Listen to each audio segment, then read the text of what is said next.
Yo, what's up YouTube? How you doing? It's your boy Zenith and welcome to Game Week 2 preview for Fantasy Premier League football.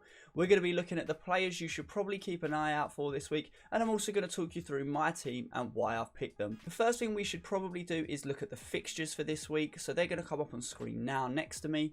And we're going to talk you through some of the games. So to start with, we have the early kickoff of Liverpool versus Burnley. A lot of people don't like captaining a player playing in the first fixture of the game week, because if your captain doesn't do well, it just sets your fantasy league up for the rest of the weekend as like no one ever wants to start on a negative. However, Liverpool are at home in front of the Kop for the first time in God knows how long, and Mohamed Salah started the season on fire with 2 assists and a goal.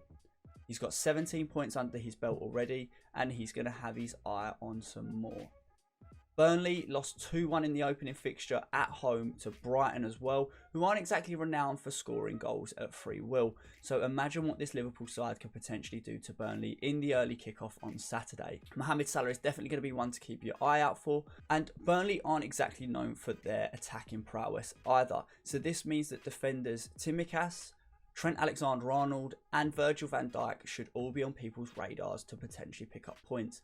And in Trent's case, that means going forward as well as keeping a clean sheet, as there's potential for returns for Trent with his crosses and his dead ball situations. This could be the last fixture for Tsimikas, but at 4 million, he's an easy player to move to your bench if he doesn't play going forward for game week 3. The next fixture is Aston Villa versus Newcastle. Now, both of these teams didn't look defensively sound in game week 1, with Newcastle conceding 4 and Villa conceding 3. They conceded 7 goals between them in the opening game of the season. So who knows what this could show up. People like Callum Wilson, Saint Maximin, Danny Ings, they could all be absolutely thriving on the potential for goals here. So they're definitely players to keep an eye on, in my opinion. Crystal Palace and Brentford. Brentford showed sound resilience against Arsenal and some attacking free-flowing football as they counter-attacked against Arsenal and picked up 2 goals. Whereas Palace looked lacklustre versus Chelsea, and well, it could spell out what their season's going to look like for them. I tip Brentford to just about win this game, but keep an eye on Palace because they are going to try and bounce back quickly. And Patrick Vieira definitely isn't going to let his team go down without fighting. Leeds conceded 5 in the opening game of the season, whilst Everton scored 3 goals. So this could be a goal fiesta.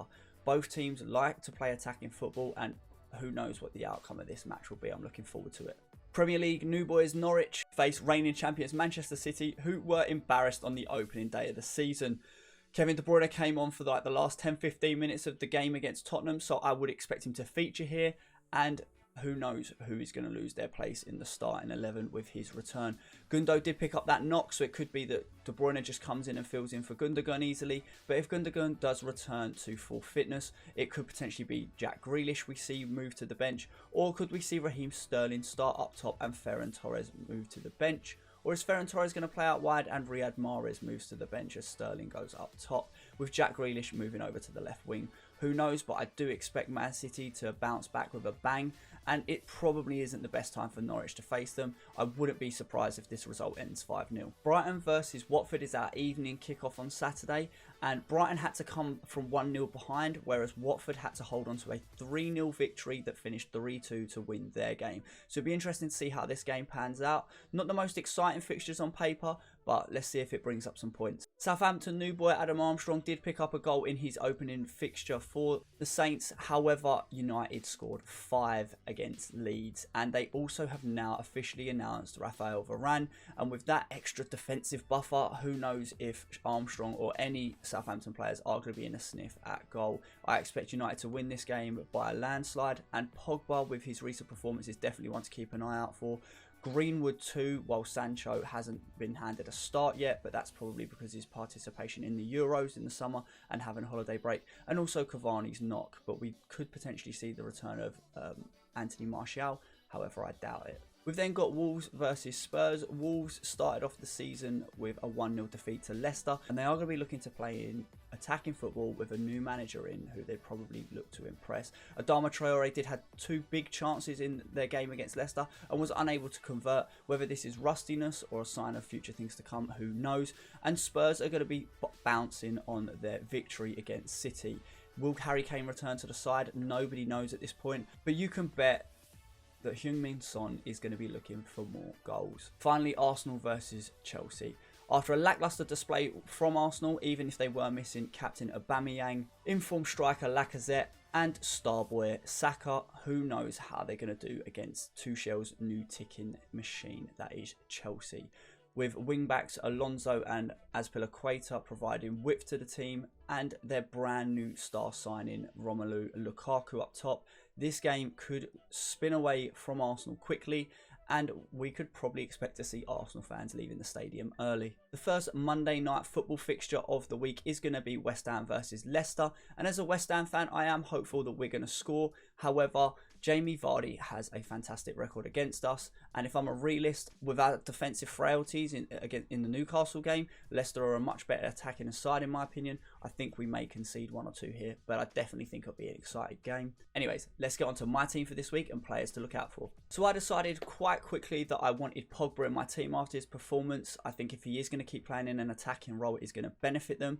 And with Sancho still waiting to get minutes, Cavani and Martial unsure, he is definitely one to look out for. Pogba started the season fantastically with 4 assists against Leeds United, and that was in 75 minutes of play. He was hooked early, potentially to rest him, as he did feature at the European Championships as well, and he's probably going to have nice fresh legs for a defensively unsound Southampton side, who have also just sold Vestergaard. Another reason why I did pick up Pogba this week is he has actually risen in price, and at the time of this recording he is now valued at 7.6 million, so that was a 0.1 million increase in his price, which means that if you are tinkering along the sides of having a tighter budget, he may now be out of your price range, or you may find yourself having to make 2 substitutions.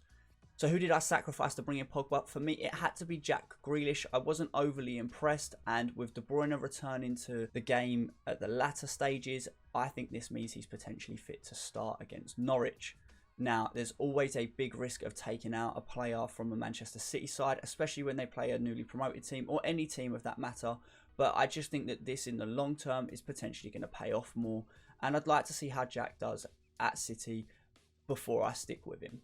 Moving to the bench, based on the comments I made regarding the upcoming fixtures, is Vladimir Coufal. And the reason for that is, as I mentioned, Jamie Vardy has a great record against us, and he's already off the mark with a goal this season. Coming in for Coufal is Tony. He had a couple of opportunities against Arsenal, and I think that he may be able to convert against a Crystal Palace side that were absolutely thumped 3-0 by Chelsea and didn't show the most offensive solidarity. Other than that, my team remains pretty much unchecked, so what we're going to do now is go into players that, if I were you, I would keep an eye on this week. So the first person on my watch list is going to be Marcos Alonso. The left wing back performed fantastically for Chelsea against Crystal Palace in the opening game of the season, and if he can nail down this position at 5.5 million, anyone who's played Fantasy Premier League a few seasons ago knows the kind of returns that he can provide for you, whether it's goals or assists. He has dead ball situations as well, and if Chilwell comes in at left centre back, or he ousts Chilwell completely, he is going to have that license to go forward and get involved in lots of different Chelsea attacks.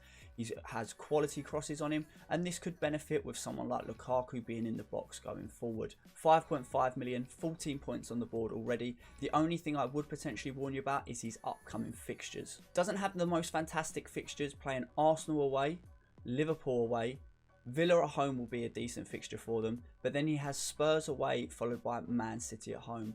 So not the nicest run. Of all these fixtures, 4 of them have been given a difficulty rating of 4 as well. I think that's a bit respectful to Arsenal after their recent performance. So let's see how he does perform. Another defender to keep an eye out for, also coming in at the £5.5 million price range, is Ricardo Pereira, picking up an assist and clean sheet in his opening fixture of the season for Leicester. Ricardo Pereira is known for getting assists and being defensively sound for Leicester. In 18-19 season, he had 8 assists alongside 10 clean sheets. In the 19-20 season, he picked up 2 assists and 10 clean sheets before picking up a bit of a niggle, and he was out for most of last season with an injury. So if he can return to the form of old, we could be looking at a 8 to 11 assist season with 10 to 15 clean sheets as well, if Leicester continue to perform the way they have for the past few seasons. And at 5.5 million, that's a bit of a steal. If we look at his fixtures, he does have West Ham away, who have just scored 4 against Newcastle, so that could be a bit of a what could happen. However, there are potential for attacking returns here against the West Ham side that didn't look too defensively sound against Newcastle. He then has New Boys Norwich away, so this is an opportunity for a clean sheet potential as well as attacking returns. before facing the champions at home. This is then followed up with games against Brighton and Burnley, who I've mentioned before aren't exactly known for their attacking prowess, so it'll be interesting to see if he can keep clean sheets and get more attacking returns going forward. Coming into the midfield section now, I'm going to give you a variety of players to keep an eye out for. The first midfielder we're going to be looking at is Said Benrahma. He's an integral part of West Ham's attacking lineup, and at 6 million he's a bit of a bargain. Whilst the next fixture in Leicester isn't the easiest, he does then play Crystal Palace and Southampton, who have both been given fixture difficulty ratings of 2.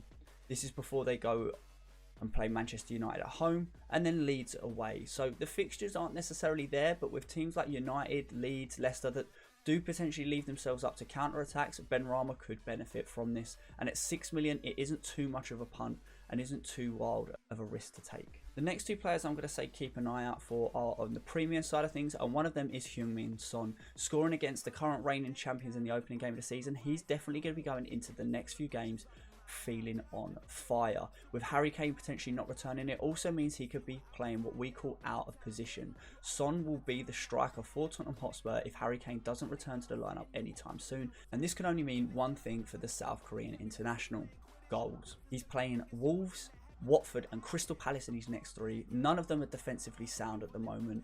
And then he does have Chelsea and Arsenal. Chelsea will be open and exposed to counter-attacks, and Arsenal aren't exactly a scary team to face anymore. And with it being a North London derby, you can bet that the Lily Whites are going to be up for the game. Finally, my third midfield recommendation to keep an eye on but potentially not bring in this week unless you really want to take a risk would be Kevin De Bruyne. Now at 12 million, you're probably better off with options such as Bruno Fernandes and Mohamed Salah, but they're playing New Boys Norwich, and De Bruyne did pick up some minutes at the end of the Spurs game last week. So it'll be interesting to see whether he starts this weekend, and if he does, whether he can pull the strings and really get that Manchester City team ticking. Finally, moving on to strikers, I'm going to give a couple of shout outs, but 2 main guys to focus on. And the first one is going to be Emmanuel of Watford. Now at 5 million, if he continues to start, if his knock isn't too serious and he does start for Watford, it's a cheap striker that's guaranteed to start, and he's already proven that he can get goals, as he picked up a goal and assist in the opening game against Villa. The one thing I would say is be careful as he faces Brighton away, who are obviously known for being defensively more resilient, and he plays Tottenham away as well. So they're not the most favourable 2 fixtures, but at 5 million, he's someone you can leave on the bench easily and not worry about having funds being wasted. After that though, he does have a nice run of fixtures against Wolves, Norwich and Newcastle, who all come in at 2 rated fixture difficulties. If you haven't already got him, I have touched on him, and that's Mikel Antonio. We've already spoke about the West Ham fixtures, so I'm not going to delve too much more here. However, the other 2 guys I want to give a shout out to are Richarlison and Dominic Calvert-Lewin. They both basically played the full game, with Richarlison being hooked at the 88th minute after getting a goal and assist, and Calvert-Lewin came through with a goal for Everton. They probably have the most favourable fixtures, not just in the next 5 games, but in the next 10 or so, where they only face one of last season's top 6 between now and game week 11. But their more immediate fixtures, they've got Leeds away, Brighton away, Burnley at home, Aston Villa at home, and Norwich at home. This is screaming goals for an Everton side that could potentially show really good attacking football. Who knows what both of these boys can do, and I also think that Richarlison has probably already raised 0.1 million in price, so maybe see more of a price rise before this video goes up, and I would definitely keep an eye on him, as he is someone that I am thinking about trying to bring in at some point. YouTube, that is your Game Week 2 roundup. I hope you guys have enjoyed this. I'm interested to see how these go. I'm going to be doing a review and preview video every week going forward. Preview videos are always going to go up a couple of hours before the first game of the fixture, so if there's a Saturday early kickoff, you can expect to see my videos go live around 9 AM on a Saturday, and they will be premiered to set at that time. If there's an evening kickoff, then expect it to go up around 4 or 5 PM on the Thursday the night before, if not 4 or 5 PM on the Friday itself. The reviews are always going to go up the day after the last game of the game week, so that I can watch all the highlights and get a review in for you guys so I can give my opinion. I hope you guys have enjoyed this, and if you haven't already, make sure you subscribe, and if you want to see more content like this, hit a like and put in the comments below who you're keeping an eye on this week. I'm interested to see. Goodbye.